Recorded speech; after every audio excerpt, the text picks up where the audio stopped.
ಪರಿಸರ ದಿನಾಚರಣೆ ಪರಿಸರ ದಿನಾಚರಣೆ ಬಂದಾಗ ಮಾತ್ರ ಅದ್ರ ಜ್ಞಾಪಕ ಜನಕ್ಕೆ ಬರುತ್ತೆ. ಇಲ್ಲ ಅಂದ್ರೆ ಅದ್ರ ಬಗ್ಗೆ ಜನ ಯೋಚನೆ ಮಾಡೋದಿಲ್ಲ. ನಾನು ನಿನ್ನೆ ಮೊನ್ನೆ ಇವತ್ತು ಎಲ್ಲ ನೋಡ್ತಾ ಇದ್ದಾಗೆ ತುಂಬಾ ಪೋಸ್ಟ್ಗಳು ಏನಿದೆ ಅಂದ್ರೆ ಪರಿಸರ ದಿನಾಚರಣೆ ನೋಡಿ, ಇವತ್ತು ಗಿಡ ನೆಡ್ತಾ ಇದೀವಿ ನೋಡಿ ಅಂತ ಎಲ್ಲಾ ಕಡೆ ಪೋಸ್ಟ್ಗಳು. ಪರಿಸರ ದಿನಾಚರಣೆ ಮಾತ್ರ ಗಿಡ ನೆಡಿ ಅಂತ ಯಾರಾದ್ರೂ ಹೇಳಿದ್ದಾರೆ? ಪರಿಸರ ದಿನಾಚರಣೆ ಬಗ್ಗೆ ತುಂಬಾನೇ ಪ್ರೋಗ್ರಾಮ್ಗಳು ಯಾವಾಗ ಈ ಪರಿಸರ ದಿನಾಚರಣೆ ಬರುತ್ತೆ ಆ ಟೈಮಲ್ಲಿ ಮಾತ್ರ ಮಾಡೋದು. ಇನ್ನು ಉಳಿದಿದ್ದ ದಿನ ಪರಿಸರ ದಿನಾಚರಣೆ ಬಗ್ಗೆ ಮರೆಸ್ಬಿಡೋದು, ಮರ ಗಿಡಗಳನ್ನ ಕಡಿಯೋದು. ಇದು ಸರಿನಾ? ಪರಿಸರ ದಿನಾಚರಣೆ ಮಾಡ್ತೀರಾ, ಗಿಡ ನೆಡ್ತೀರಾ, ಆ ಗಿಡನ ಬೆಳೆಸೋ ತನಕ ಅದ್ರ ಜೊತೆ ಇರಬೇಕಲ್ವಾ? ಅಂತ ಕೆಲಸ ಯಾರು ಮಾಡೋದಿಲ್ಲ. ಜಸ್ಟ್ ಒಂದು ಸೆಲ್ಫಿ ಬೇಕು, ಒಂದು ಫೋಟೋ ತಗೋಬೇಕು, ಪೋಸ್ಟ್ ಮಾಡ್ಬೇಕು ಇನ್ಸ್ಟಾಗ್ರಾಮ್ ಫೇಸ್ಬುಕ್ ಅಲ್ಲಿ, ನೆಕ್ಸ್ಟ್ ಆ ಗಿಡ ಒಣಗೋಗ್ಲಿ ನಮ್ಗೆ ಯಾಕೆ ಅನ್ನೋ ಲೆವೆಲ್ಗೆ ಜನ ಬಂದ್ಬಿಟ್ಟಿದ್ದಾರೆ. ಸಾಲು ಮರದ ತಿಮ್ಮಕ್ಕ ಗೊತ್ತು. ಈಗ ಇನ್ನೊಬ್ರು ನ್ಯಾಷನಲ್ ಅವಾರ್ಡ್ ಎಲ್ಲ ತಗೊಂಡಿದ್ದಾರೆ. ಅಸ್ಸಾಮಲ್ಲಿ ಒಬ್ರು ವ್ಯಕ್ತಿ ಸುಮಾರು ಲಕ್ಷಾಂತರ ಗಿಡಗಳನ್ನ ನೆಟ್ಟು ಅದನ್ನ ಮೇಂಟೈನ್ ಮಾಡಿದ್ದಾರೆ. ಆ ತರ ಕೆಲಸ ಮಾಡೋರು ಯಾರಿದ್ದಾರೆ? ನಿಮ್ಗೆ ಈ ಪ್ರೋಗ್ರಾಮ್ ತೋರಿಸ್ತಾ ಇದೀನಿ ನೋಡಿ, ನಿಮ್ಗೆ ಅರ್ಥ ಆಗುತ್ತೆ ಈ ಪ್ರೋಗ್ರಾಮ್ ಅಲ್ಲಿ ಏನ್ ಹೇಳಿದ್ದಾರೆ ಅಂತ. 1979 में असम में ब्रह्मपुत्र में जबरदस्त बाढ़ आई। जोरहाट का जो इलाका है ना, वहां पर एक लड़का था जादव पयांग, 16 साल का लड़का। उस समय उसने देखा कि बाढ़ में हजारों सांप मरे पड़े। वो ताज्जुब हो गया कि ये क्या हो रहा है, दुनिया भर के जीव जंतु सब मरे पड़े हैं। उससे रहा नहीं गया, उसने पूछा तो बोला कि भाई अपने यहाँ बंजर जमीन है, यहाँ पे अपने लोगों ने कोई पेड़ पौधे नहीं लगाए हैं और बाढ़ आती है तो पूरा का पूरा बहा के ले जाती है और हमने सब पेड़ काट डाले हैं। उस 16 साल के लड़के के मन में आया कि मुझे पेड़ लगाना है। वो हालत, वो दिन था, आज का दिन है। उस लड़के ने क्या किया कि गया पहले फॉरेस्ट डिपार्टमेंट के पास और पूछा कि भाई आप कोई मेरी हेल्प कर सकते हो? तो उन्होंने बोला यहाँ बंजर जमीन है, यहाँ कुछ नहीं हो सकता। पर उस लड़के से आया नहीं गया। उस लड़के ने, वो ट्राइबल जाति का था, तो उसको एक आइडिया लगा कि भी सांपों के लिए बांस बहुत जरूरी है। तो पहली बार उसने 20 बांस के पेड़ लगाए और 50 और वहां पौधे लगवाए। धीरे धीरे वो 1979 में स्टार्ट किया। ये करता ही रहा। एक आप अंदाजा लगाइए, 1 साल, 5 साल, 10 साल, 15 साल, 30 साल तक, 2009 तक किसी को मालूम नहीं हिंदुस्तान में एक आदमी क्या कर रहा है।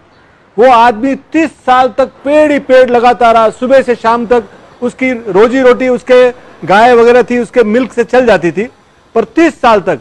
और कितना उतने, आप दुनिया का सबसे बड़ा फॉरेस्ट, सिंगल मैन, 1360 एकड़ का, यानी आपका न्यूयॉर्क का सेंट्रल लॉक देखो तो 375 हेक्टेयर का है, 1360 हेक्टेयर का अकेले ने बना दिया। और उस व्यक्ति को बात दुनिया में छिपी रह जाती। 2009 में जीतू कलिता करके एक लड़का, वो वाइल्ड फोटोग्राफर था, वो उधर से आया। उसने देखा यार एक साइड में कहां से ये जंगल आ गया। वो अंदर गया, तब उसने देखा कि एक आदमी ये काम कर रहा है। तो उसने वहां लोकल न्यूज़पेपर्स पे वगैरह, जब ये स्टोरी बाहर आई तो 2012 में जवाहरलाल नेहरू यूनिवर्सिटी में उनको बुलाया गया और वहां फिर इनको फॉरेस्ट मैन ऑफ इंडिया का अवार्ड दिया गया। फिर डॉक्टर अब्दुल कलाम आजाद जो अपने प्रेसिडेंट थे, उनको मालूम पड़ा, उन्होंने उसकी 2.5 लाख रुपए से फाइनेंशियल हेल्प की और बहुत बड़ा अवार्ड दिया। और वही व्यक्ति को 2015 में पद्मश्री दिया गया। आप मानेंगे आज वो उनकी स्टोरी को अमेरिका की इकोलॉजिकल हर स्कूलों में पढ़ाया जाता है। और आज अपने पर्यावरण की बात कर रहे हैं, अपने खुद को मालूम नहीं कि दुनिया का सबसे बड़ा फॉरेस्ट मैन इंडिया में है और वो व्यक्ति अकेला 1360 हेक्टेयर में लाखों पेड़ लगा चुका है। और वहां आज की डेट में हिरन, वहां पे टाइगर, बंगाल टाइगर, सौंप, एलिफेंट आते हैं जो हर साल वहां 6 महीने के लिए रहने आते हैं और बच्चे वहां पैदा होते हैं। उसके बाद सिंगल हेयर वाला रेनोज और हजारों तरह के सांप और पंछी। तो दुनिया के, हिंदुस्तान के 80% पंछी वहां पे आते हैं। तो अगर एक आदमी अगर चाहे तो क्या कर सकता है, ये अपने को देखने को मिलता है। इसलिए अकेले का भी हौसला कभी नहीं तोड़ना चाहिए और अच्छा काम है ना वो करते रहना चाहिए। दुनिया के लिए उस आदमी की जो मिसाल है ना, ऐसा कोई पृथ्वी पे आज की डेट में 750 करोड़ लोग में ऐसा एक भी आदमी नहीं है जो ज्यादा इनकी कोई मुकाबला कर सके। सिंगल आदमी ने लाखों पेड़ लगवा दिए। Hats off to you. ಈ ರೀತಿ ಕೆಲಸ ಮಾಡೋರು ಯಾರಾದ್ರೂ ಇದ್ದಾರಾ?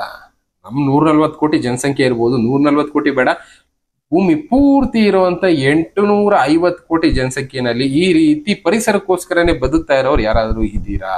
ಸುಮ್ಮನೆ ಒಂದು ಸೆಲ್ಫಿ ಹೊಡ್ಕೊಳ್ಳೋದಕ್ಕೋಸ್ಕರ ನಿಮ್ಮ ಫೋಟೋ ಲುಕ್ಗೋಸ್ಕರ ಈ ತರ ಪರಿಸರ ದಿನಾಚರಣೆ ಮಾಡೋದಕ್ಕೆ ಹೋಗ್ಬಿಡಿ. ಮಾಡ್ತೀರಾ, ಆ ಗಿಡನ ಬೆಳೆಸೋ ತನಕ ಅದ್ರ ಜೊತೆ ಇರಿ.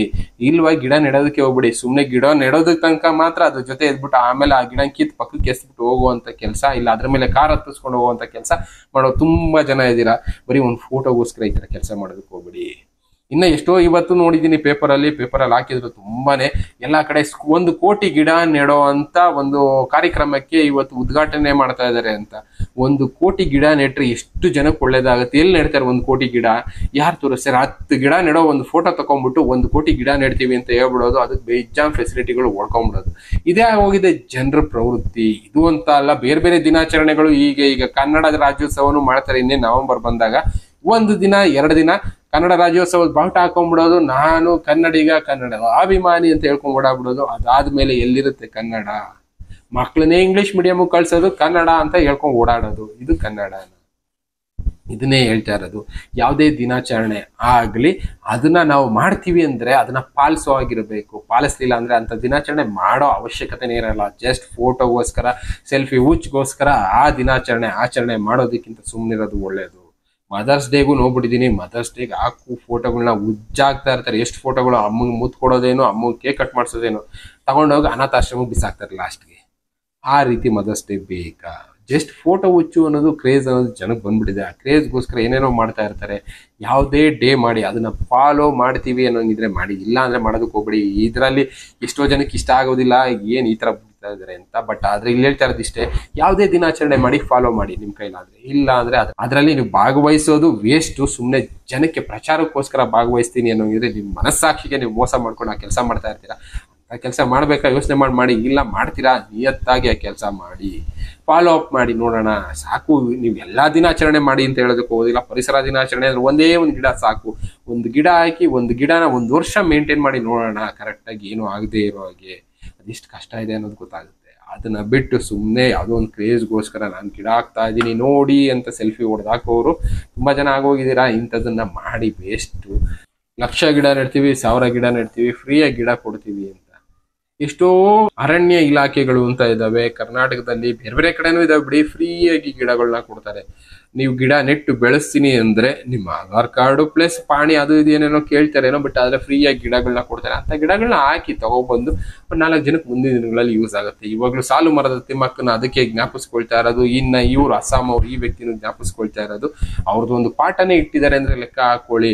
ಎಷ್ಟೋ ಸಾವಿರಾರು ಹೆಕ್ಟೇರ್ ಜಾಗದಲ್ಲಿ ಗಿಡಗಳನ್ನ ಬೆಳೆದಿದ್ದಾರೆ ಅಂದ್ರೆ ಒಬ್ಬ ಮನುಷ್ಯ ನಾವು ಅಟ್ಲೀಸ್ಟ್ ಒಂದು ಗಿಡನ ಬೆಳೆಸಿ ಮರ ಮಾಡೋದಕ್ಕಾಗೋದಿಲ್ವಾ? ಅಂತ ಪ್ರಯತ್ನ ಮಾಡಿ. ಸುಮ್ಮನೆ ಫೋಟೋಶಾಪಿಗೆ ಇಂಥ ಕೆಲಸ ಮಾಡೋದಕ್ಕೆ ಹೋಗ್ಬೇಡಿ. ಬೇರೆ ಬೇರೆ ವಿಷಯದಲ್ಲಿ ಈ ರೀತಿನೇ ಮಾತಾಡ್ಬೇಕಾಗಿ ಬರುತ್ತೇನೋ ನೋಡೋಣ. ಒಳ್ಳೆ ವಿಷಯ ಆದಾಗ ಒಳ್ಳೆ ರೀತಿ ತಗೊಳ್ಳೋಣ, ಕೆಟ್ಟದಕ್ಕೆ ಸ್ವಲ್ಪ ಬೈದೆ ಬುದ್ಧಿ ಹೇಳೋ ಕೆಲಸ ಮಾಡ್ಬೇಕಾಗತ್ತೆ. ಅಂತ ಕೆಲಸ ಮಾಡ್ತಾ ಇರೋಣ. ಥ್ಯಾಂಕ್ ಯು, ಮತ್ತೆ ಸಿಗೋಣ. Good bye.